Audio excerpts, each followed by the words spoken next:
గురువారం రాత్రి నల్గొండ ప్రభుత్వ ప్రధాన ఆసుపత్రిలో కుర్చీలో ప్రసవం జరిగిన సంఘటనపై పూర్తి విచారణ జరుపుతున్నామని స్థానిక సంస్థల అదనపు కలెక్టర్ టి పూర్ణచంద్ర తెలిపారు. బాధ్యులపై కఠిన చర్యలు తీసుకుంటామని స్థానిక సంస్థల అదనపు కలెక్టర్ టి పూర్ణచంద్ర చెప్పారు. జిల్లా కలెక్టర్ ఆదేశాల మేరకు శుక్రవారం స్థానిక సంస్థల అదనపు కలెక్టర్ టి పూర్ణచంద్ర ప్రభుత్వ ప్రధాన ఆసుపత్రిని సందర్శించి కుర్చీలో ప్రసవించిన అశ్విని వారి కుటుంబ సభ్యులతో ముఖాముఖి మాట్లాడి పూర్తి వివరాలు తెలుసుకున్నారు. అంతేకాక ఆసుపత్రి పర్యవేక్షకులు, ఆర్ఎంఓ, డ్యూటీ డాక్టర్లతో సంఘటన పూర్తి వివరాలు తెలుసుకున్నారు. అనంతరం అదనపు కలెక్టర్ మీడియా ప్రతినిధులతో మాట్లాడుతూ గురువారం రాత్రి నల్గొండ ప్రధాన ఆసుపత్రిలో ప్రసవం జరిగినట్లు జిల్లా యంత్రాంగం దృష్టికి రాగానే ఆసుపత్రి డాక్టర్లను అప్రమత్తం చేశారని తెలిపారు. ప్రస్తుతం తల్లి, బిడ్డలు ఆరోగ్యంగా క్షేమంగా ఉన్నట్లు తెలిపారు. నల్గొండ జిల్లా నేరేడుగొమ్ము మండలానికి చెందిన నల్లవెల్లి అశ్విని గురువారం రాత్రి 10 గంటల సమయంలో దేవరకొండ ప్రభుత్వ ఆసుపత్రికి ప్రసవానికి వెళ్లిన సందర్భంలో అక్కడ డాక్టర్ లేనందున డ్యూటీలో ఉన్న నర్సులు అంబులెన్స్ను ఏర్పాటు చేసి నల్గొండ ప్రభుత్వ ఆసుపత్రికి పంపించినట్లు తెలిసిందని వెల్లడించారు.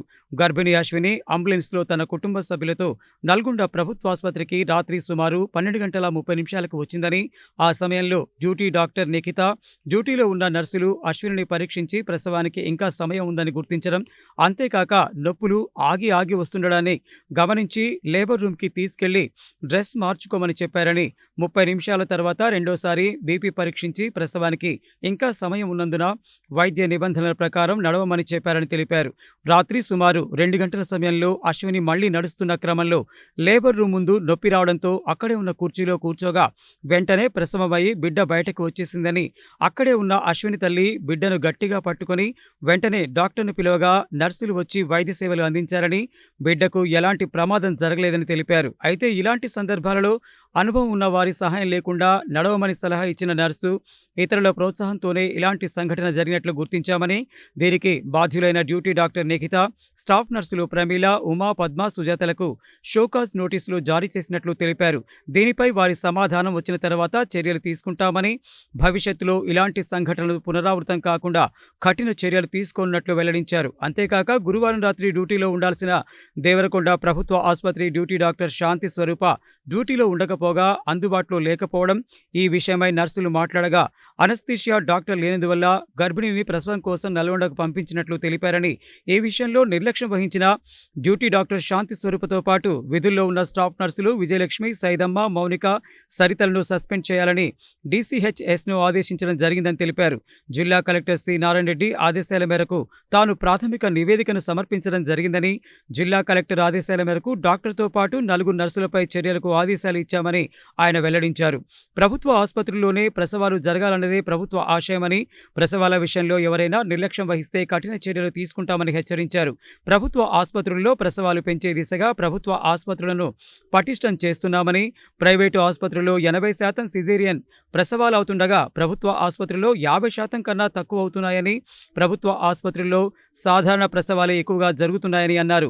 సాధారణ, సిజేరియన్ అన్ని ప్రసవాలు ప్రభుత్వ ఆసుపత్రిలో నిర్వహించే విధంగా చర్యలు తీసుకుంటున్నామని, అయితే డాక్టర్లు, అనస్థీషియా, ఇతర సర్జన్ల కొరతను తీర్చేందుకు చర్యలు చేపట్టామన్నారు. జిల్లాలోని నాగార్జున సాగర్, మిర్యాలగూడ, దేవరకొండ ప్రభుత్వ ఆసుపత్రుల్లో 24 గంటలు సేవలందించేలా చూస్తున్నామన్నారు.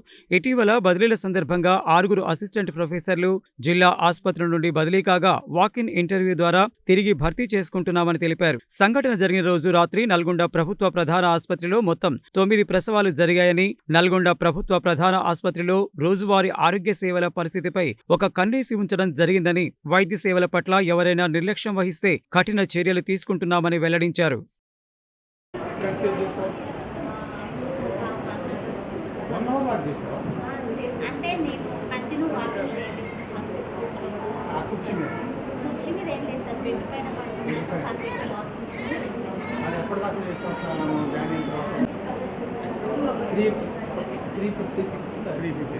అంతకుముందు వచ్చి బెడ్ ఇచ్చింది నీకు ఎదగట్టప్పుడు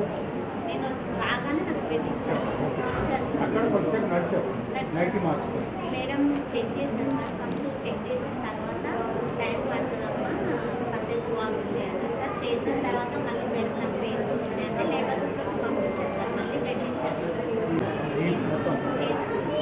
డెలివరీ అయిన తర్వాతే మా అమ్మాయి సీరియస్ అయింది సార్ మేడం వాళ్ళ మీద. కొంచెంసేపు నడిచిన తర్వాత మళ్ళీ ఎవరైనా మళ్ళీ నడవమని చెప్పారు. వాక్ సెకండ్ టైం ఎంత టైం పడుతుంది మేడం అని అడిగింది. అడిగితే కొంచెం సో నేను వచ్చేసి చూసి తర్వాత ఏమైంది అసలు అంతా ఇన్ఫర్మేషన్ అంతా అంటే మొబైల్ ఇప్పుడే చెప్తున్నారు ఏం జరిగిందని మార్నింగ్ ఇప్పుడు గుమ్మ మండల్ గ్రామానికి సంబంధించిన అశ్వనికి రాత్రి డెలివరీ జరిగిన ఆ సందర్భంలో జరిగిన అవకతవకలు, ఆమె కుర్చీలో ప్రసవం జరగడానికి దారితీసిన పరిస్థితుల మీద విచారణ చేస్తున్నాం జిల్లా కలెక్టర్ గారి ఆదేశాల మేరకు. ఈ విషయంలో ప్రస్తుతానికి ప్రాథమిక ఎంక్వైరీ చేశాను. రాత్రి డ్యూటీ డాక్టర్స్ ఎవరున్నారు, అసలు దేవరకొండ ఏరియా హాస్పిటల్కి వెళ్ళినప్పుడు అక్కడ ఎవరున్నారు, వారిని ఇక్కడికి రిఫర్ చేయాల్సినటువంటి అవసరం ఎందుకు వచ్చింది, అక్కడ డాక్టర్లు కానీ నర్సుల లేదా అక్కడ ఉన్న సిబ్బంది కానీ నిర్లక్ష్యం ఉందా, ఇక్కడికి రాగానే ఏ విధంగా వారిని లోపలికి తీసుకున్నారు, పరీక్షలు ఏ విధంగా చేశారు, వారి విషయంలో ఏ డాక్టర్ గారు వారిని పరిశీలించి నార్మల్ డెలివరీ అవుతుందా లేదా అనే పరిస్థితిని గమనించి వారికి ఏం చెప్పారు, ఎందుకు ఈ పరిస్థితి చివరికి ఆమె కుర్చీలో ప్రసవం జరగాల్సిన పరిస్థితి వచ్చిందనే దాని మీద పూర్తి స్థాయి లోతుగా విచారణ చేస్తున్నాం.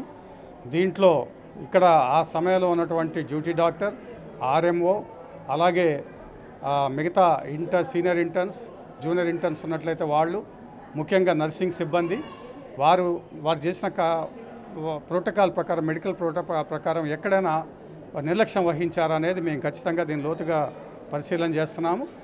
ఎవరు దీని బాధ్యులు అనేది కూడా తెలుసుకుంటాము. తల్లి చెప్పిన దాని ప్రకారం తల్లికి ఎటువంటి బాధ లేకుండా ఉంది, పాప కూడా చాలా ఆరోగ్యంగా ఉంది. అలాగే తల్లి కూడా నాకు రాత్రి నుంచి కూడా నొప్పులు ఏం లేవు సార్, నాకు డెలివరీ అయిన వెంటనే మళ్ళీ కూడా చెక్ చేశారు, నాకు తినమని చెప్పారు, తిని ట్యాబ్లెట్స్ వేసుకోమన్నారు. నేను ఇడ్లీ మాత తెస్తే తిన్నాను, వెంటనే ట్యాబ్లెట్స్ కూడా వేసుకున్నాను. నాకు ఒక 2 గంటలు దాదాపు అక్కడ 7 గంటల దాకా అబ్జర్వేషన్లో ఉంచి 7 గంటలకి నన్ను ఇక్కడ మదర్స్ వార్డులోకి చేర్చారు. పాప కూడా ఆరోగ్యంగా ఉండడంతో నా దగ్గరికే తీసుకొచ్చారు అని చెప్పింది. ఏమైనా సరే ఇది ప్రస్తుతం తీసుకుంటున్న చర్యల్లో ఎక్కడా కూడా గర్భిణీలకి ఇబ్బందులు జరగకుండా గవర్నమెంట్ ఇన్స్టిట్యూషన్స్లో డెలివరీస్ జరగాలని ఒక విధానాన్ని పాటిస్తున్నాము.